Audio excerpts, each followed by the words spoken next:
மீண்டும் தண்ணீர் எண்ணெயாய் பற்றி எரிய துவங்கியிருக்கிறது. நைல் நதியை பங்கிட்டுக் கொள்வதில் எகிப்து, எத்தியோப்பியா, சூடான் என 3 நாடுகள் அமர்ந்து பேசி சுமூகமான ஒரு தீர்வை எட்டிவிட முடிகிறது. ஆனால் ஒரே தேசத்திற்குள் உள்ள 3 மாநிலங்களுக்குள் தண்ணீரை பங்கிட்டுக் கொள்வதில் கன அடி கணக்கில் பிரச்சனைகள். பல லட்சம் கன அடி நீர் பகிர்ந்து கொள்ளப்பட்டதெல்லாம் இனி எப்போதும் உயிர்த்தெழ முடியாது, இறந்த காலம் ஆகிவிட்டது. வெறும் 15,000 கன அடி நீர் 10 நாட்களுக்கு பகிர்ந்து கொள்ளுமாறு உச்சநீதிமன்றம் சொல்லியதற்கே சாலை மறியல், முழு கடையடைப்பு என கர்நாடகாவுக்கு காய்ச்சல் 100 டிகிரியை தாண்டிவிட்டது. தமிழகத்திலிருந்து சென்ற பேருந்துகள் கர்நாடகாவுக்குள் நுழைய முடியாமல் வரிசை கட்டி ஓசூரில் இருக்கிறது.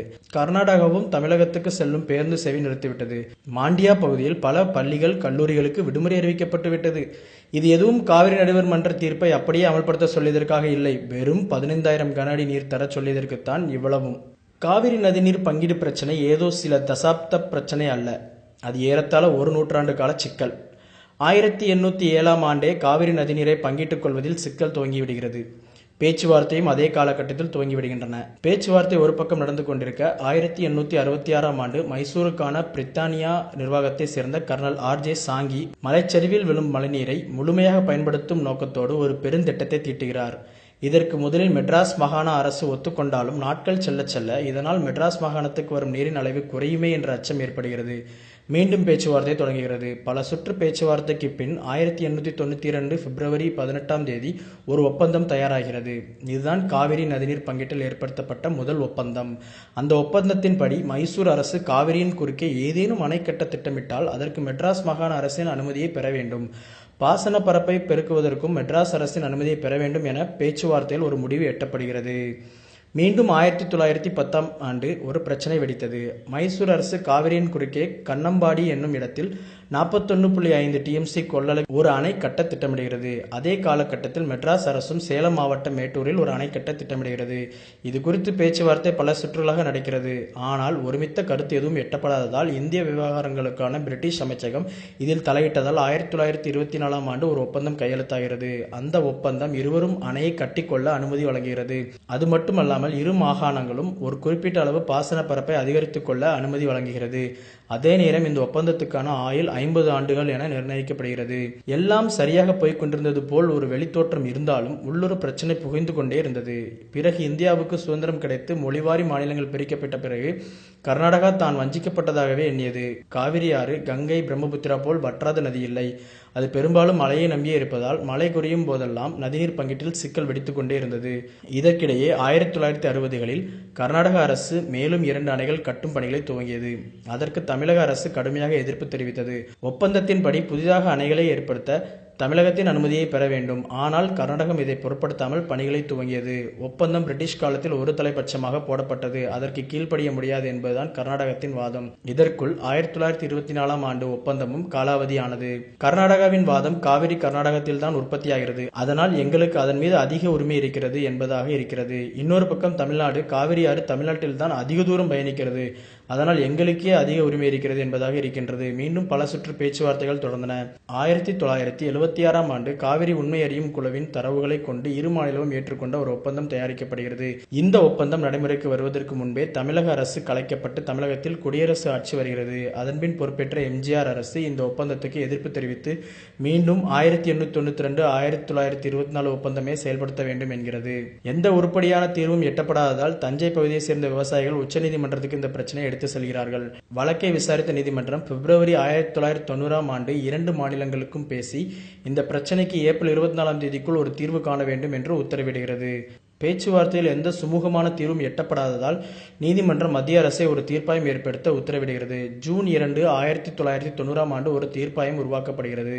1980 முதல் 1990 வரை தமிழகம், கர்நாடகமும் பங்கிட்டுக் கொண்ட நதிநீர் அளவை ஆராய்ந்து 1991ஆம் ஆண்டு ஜூன் 25ஆம் தேதி ஒரு இடைக்கால தீர்ப்பை வழங்குகிறது. அதன்படி 205 TMC நீரை தமிழகத்துக்கு கர்நாடகா வழங்க வேண்டும். அதே நேரம் கர்நாடகா தன் சாகுபடி பரப்பை 11.2 லட்சம் ஏக்கருக்கு மேல் உயர்த்தக்கூடாது என்று கூறப்பட்டது. இதன் தொடர்ச்சியாக கர்நாடகாவில் பெரும் வன்முறை வெடிக்கிறது. ஏறத்தாழ 12 தமிழர்கள் கர்நாடகாவில் கொல்லப்படுகிறார்கள். ஆயிரக்கணக்கான தமிழர்கள் கர்நாடகாவிலிருந்து அடித்து விரட்டப்படுகிறார்கள். தமிழர்கள் கணிசமான வாழும் பகுதியில் ஏறத்தாழ 1 மாதம் வரை பள்ளி, கல்லூரிகள் மூடப்படுகிறது. கர்நாடக அரசு இடைக்கால தீர்ப்புக்கு தடை விதித்து ஒரு அவசர சட்டத்தை கொண்டு வருகிறது. உச்சநீதிமன்றம் இதில் தலையிட்டு அவசர சட்டத்தை ரத்து செய்கிறது. டிசம்பர் 11 1991ஆம் ஆண்டு இடைக்கால தீர்ப்பு அரசு அரசிதழில் வெளியிடப்படுகிறது. ஆனால் கர்நாடக அரசு அந்த ஆணைக்கு கீழ்ப்படிந்து உரிய அளவு தண்ணீரை தர மறுக்கிறது. ஜூலை 1993 அப்போதைய தமிழக முதல்வர் ஜெயலலிதா எம்ஜிஆர் சமாதி அருகே தண்ணீர் கோரி உண்ணாவிரதத்தில் அமர்கிறார். அடுத்தடுத்த ஆண்டுகளில் பெய்த பெருமழையால் காவிரி பிரச்சனையின் வெப்பம் குறைகிறது. எல்லாம் சில ஆண்டுகள் தான். மீண்டும் 1995 ஆண்டு போதிய மழையின்மையால் காவிரி பிரச்சனை பூதாகரமாகிறது. தமிழ்நாடு மீண்டும் உச்சநீதிமன்றம் செல்கிறது. உடனடியாக 30 டிஎம்சி தண்ணீர் காவிரியில் திறந்துவிட வேண்டும் என்று கோருகிறது.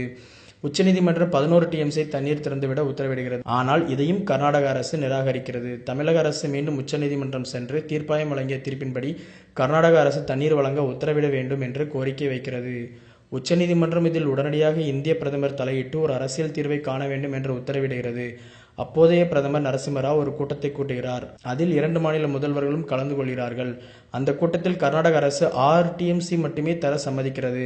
1998 ஆண்டு பிரதமரின் தலைமையில் காவிரி ஆணையம் அமைக்கப்படுகிறது. இதில் புதுச்சேரி, தமிழ்நாடு, கேரளா மற்றும் கர்நாடகத்தின் முதல்வர்கள் உறுப்பினர்களாக இருந்தனர். இதற்கு ஆலோசனை வழங்க காவிரி கண்காணிப்பு குழு அமைக்கப்படுகிறது. மழையின் காரணமாக எல்லாம் சரியாக சென்று கொண்டிருக்க 2002 ஆண்டு மீண்டும் நதிநீர் பங்கீட்டில் பிரச்சனை வெடிக்கிறது.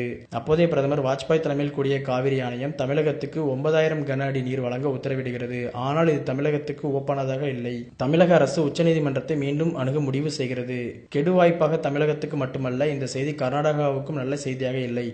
தமிழகத்துக்கு தண்ணீர் தருவதை எதிர்த்து செப்டம்பர் 18, 2002 ஒரு விவசாயி கபினி அணையில் குதித்து தன்னை மாய்த்துக் கொள்கிறார். ஏறத்தாழ 16 ஆண்டு சட்ட போராட்டத்திற்கு பிறகு 1000 பக்கம் கொண்ட தீர்ப்பை காவிரி நடுவர் மன்றம் பிப்ரவரி 5, 2007 ஆண்டு வழங்குகிறது. அதன்படி கர்நாடகாவுக்கு 270 டிஎம்சியும், தமிழகம் மற்றும் புதுச்சேரிக்கு 192 டிஎம்சியும், கேரளாவுக்கு 21 டிஎம்சியும் பகிர்ந்து கொள்ள வேண்டும். இம்முறையும் கர்நாடகா எதிர்த்தது.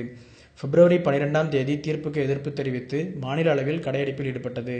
மார்ச் 18, 2007 அப்போதைய தமிழக எதிர்க்கட்சித் தலைவர் ஜெயலலிதா இந்த தீர்ப்பை அரசிதழில் வெளியிடக் கோரி ஒருநாள் அடையாள உண்ணாவிரதம் இருந்தார். 6 ஆண்டுகளுக்கு பிறகு இத்தீர்ப்பு அரசிதழில் வெளியிடப்பட்டது. ஆனால் அதன் பிறகும் பிரச்சனை ஓய்ந்தபாடில்லை. உச்சநீதிமன்ற நீதிபதியே வாழுங்கள், வாழவிடுங்கள் என்று கருணை அடிப்படையில் தமிழகத்துக்கு நீரை ஒதுக்குங்கள் என்று கூறும் நிலையில்தான் நிலையுள்ளது.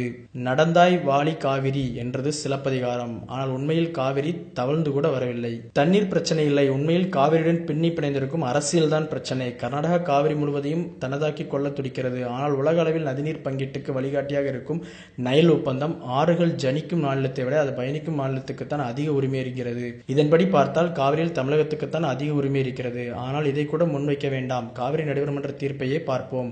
அதன்படி காவிரியில் கர்நாடகாவுக்கு 270 டிஎம்சியும், தமிழகம் மற்றும் புதுச்சேரிக்கு 192 டிஎம்சியும் பங்கிட்டுக் கொள்ள வேண்டும்.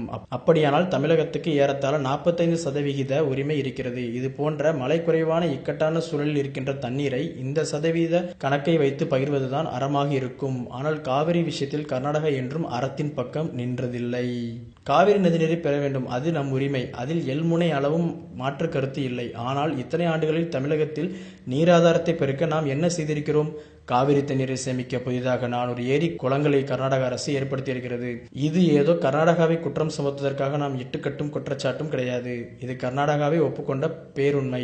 நாம் என்ன செய்திருக்கிறோம்? எத்தனை புதிய நீர்நிலைகளை உருவாக்கி இருக்கிறோம்? எத்தனை நீர்நிலைகளை செப்பனிட்டிருக்கிறோம்? நாம் நம்மையும் கொஞ்சம் சுய பரிசோதனை செய்து கொள்வோம்.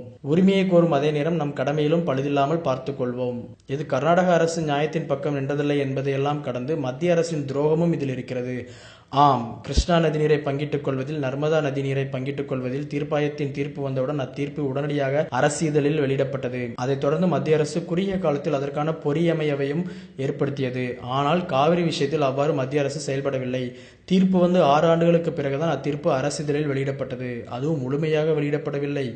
தீர்ப்பில் கிருஷ்ணா நதி நீரை பங்கிட்டுக் கொள்வதில் ஏற்படுத்தப்பட்ட பக்ரா மேலாண்மை வாரியம் போன்ற அமைப்பை ஏற்படுத்த வேண்டும் என்று குறிப்பிட்டிருந்தது. ஆனால் இதுநாள் வரை அது போன்ற ஒரு அமைப்பை ஏற்படுத்த மத்திய அரசு எந்த முயற்சியும் மேற்கொண்டதாக தெரியவில்லை. இந்த அமைப்பு ஏற்படுத்தப்பட்டிருந்தால் நதிநீரை பங்கிட்டுக் கொள்வதில் மத்திய அரசின் கண்காணிப்பின் கீழ் உள்ள இந்த அமைப்பின் முடிவை தான் இறுதியானதாக இருந்திருக்கும். அதாவது அணைகள் சுயேட்சை அதிகாரம் கொண்ட இந்த அமைப்பின் கண்காணிப்பின் கீழ் வந்திருக்கும். ஆனால் அரசிதழில் வெளியிடப்பட்டு 3 ஆண்டு காலம் ஆகியும் இந்த வாரியம் அமைக்கப்படவில்லை. மத்திய அரசு தன் கடமையிலிருந்து தப்பிக்க காவிரியை எப்போதும் தமிழக கர்நாடக பிரச்சனையாக மட்டுமே வைத்திருக்க விரும்புகிறதோ, அதனால்தான் தீர்ப்பின்படி இன்னும் காவிரி மேலாண்மை வாரியம் அமைக்காமல் இருக்கிறதோ என்ற சந்தேகம் எழுகிறது. உண்மையாக காவிரி பிரச்சனையில் மத்திய அரசுக்கு அக்கறை இருந்தால் உடனடியாக காவிரி மேலாண்மை வாரியத்தை அமைக்க வேண்டும். அதுதான் இப்பிரச்சனைக்கு நியாயமான தீர்வாக இருக்கும்.